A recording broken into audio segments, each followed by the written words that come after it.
आज की कहानी है मेंढक और चूहा। बहुत समय पहले की बात है। किसी घने जंगल में एक छोटा सा जलाशय था। उसमें एक मेंढक रहा करता था। उसे एक दोस्त की तलाश थी। एक दिन उसी जलाशय के पास के एक पेड़ के नीचे से चूहा निकला। चूहे ने मेंढक को दुखी देखकर उससे पूछा, दोस्त, क्या बात है? तुम बहुत उदास लग रहे हो। मेंढक ने कहा, मेरा कोई दोस्त नहीं है जिससे मैं ढेर सारी बातें कर सकूं, अपना सुख दुख बताऊं। इतना सुनते ही चूहे ने उछलते हुए जवाब दिया, अरे आज से तुम मुझे अपना दोस्त समझो, मैं तुम्हारे साथ हर वक्त रहूंगा। इतना सुनते ही मेंढक बेहद खुश हुआ। दोस्ती होते ही दोनों घंटों एक दूसरे से बातें करने लगे। मेंढक जलाशय से निकलकर कभी पेड़ के नीचे बने चूहे के बिल में चला जाता, तो कभी दोनों जलाशय के बाहर बैठकर काफी बातें करते।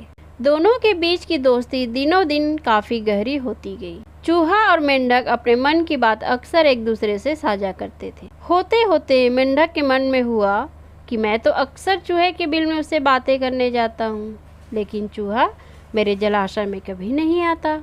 ये सोचते सोचते चूहे को पानी में लाने की मेंढक को एक तरकीब सूझी। चालाक मेंढक ने चूहे से कहा, दोस्त, हमारी मित्रता बहुत गहरी हो गई है। अब हमें कुछ ऐसा करना चाहिए जिससे एक दूसरों की याद आते ही हमें आभास हो जाए। चूहे ने हामी भरते हुए कहा, हाँ जरूर, लेकिन हम ऐसा करेंगे क्या?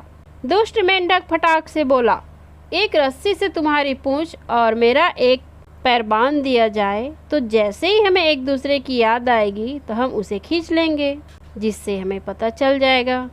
चूहे को मेंढक के छल का जरा भी अंदाजा नहीं था, इसलिए भोला चूहा एकदम इसके लिए राजी हो गया।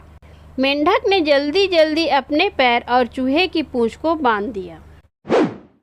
इसके बाद मेंढक ने एकदम से पानी में छलांग लगा दी। मेंढक खुश था क्योंकि उसकी तरकीब काम कर गई। वहीं जमीन पर रहने वाले चूहे की पानी में हालत खराब हो गई। कुछ देर छटपटाने के बाद चूहा मर गया। बाज आसमान में उड़ते हुए यह सब देख रहा था। उसने जैसे ही पानी में चूहे को तैरते हुए देखा तो बाज तुरंत उसे मुंह में दबाकर उड़ गया। दुष्ट मेंढक भी चूहे से बंधा हुआ था, इसलिए वो भी बाज के चंगुल में फंस गया। मेंढक को पहले तो समझ ही नहीं आया कि हुआ क्या। वो सोचने लगा, आखिर वो आसमान में उड़ कैसे रहा है।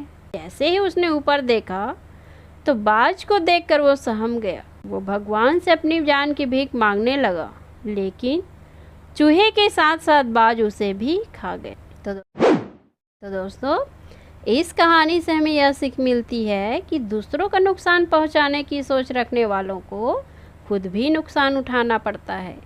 जो जैसा करता है वो वैसा ही भरता है।